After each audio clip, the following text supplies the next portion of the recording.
बेटे सबसे पहले कुशल प्रशासनिक व्यवस्था में जरा ध्यान दीजिए। केंद्रीय प्रशासन, केंद्र में राजा, जैसे वहां मोदी जी बैठे हुए प्रधानमंत्री के रूप में, केंद्र में राजा होता है तो उसकी केंद्रीय प्रशासन में अपने अगल बगल जितने मंत्री परिषद से लेकर मंत्रिमंडल के जितने भी सदस्य जो ये थे वो अच्छे थे, वो कुशल थे। प्रशासनिक व्यवस्था का 3 पॉइंट ABC आपको बढ़ाना है ना केवल? Yes sir. नहीं समझ में? हाँ सर, हम समझ रहे हैं। केंद्रीय प्रशासन, केंद्र में राजा बैठा हुआ है, इसको डील कैसे करेंगे? राजा के साथ मंत्री, तुम तो कुछ मंत्रिमंडल, मतलब केंद्रीय प्रशासन में राजा के साथ उसके जितने भी मंत्री हैं, मंत्री परिषद के जितने भी लोग हैं, है ना, सेनापति चाहे जो भी मंत्री वो कुशल हो। जैसे मोदी जी केंद्र में बैठे हुए हैं, तब प्रांतीय में क्या हो गया? केंद्र को बांट दिया किसमें? प्रांतों में, स्टेट में बांटा। तो प्रांत में जो राजा थे, प्रांत में जो शासक थे वो भी कुशल थे। आ रहे समझ में?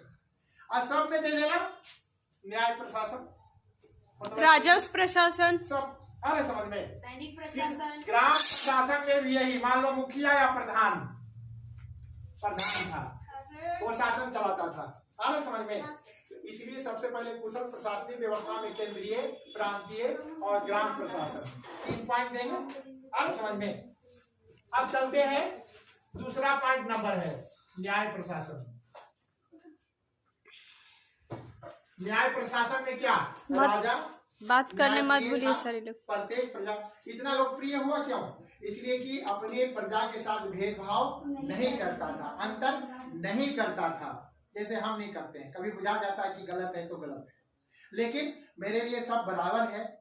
न्याय प्रशासन का मतलब पूरे राज्य में न्याय की व्यवस्था इतनी अच्छी थी कि प्रजा राजा के ऊपर किसी प्रकार की उंगली नहीं उठा सकता था। समझ में आ रहा है ना? न्याय प्रिय और लोकप्रिय राजा था। और जब कोई राज्य में न्याय की व्यवस्था अगर कुशल हो, अगर अच्छा हो, तो निश्चित तौर पर वो राज्य बड़ा मजबूत होगा। वित्तीय प्रशासन, हाँ, पैसों से रिलेटेड। वित्तीय का मतलब समझ लेना, पैसा से, आर्थिक, आर्थिक, जिसको आर्थिक हम बताते हैं।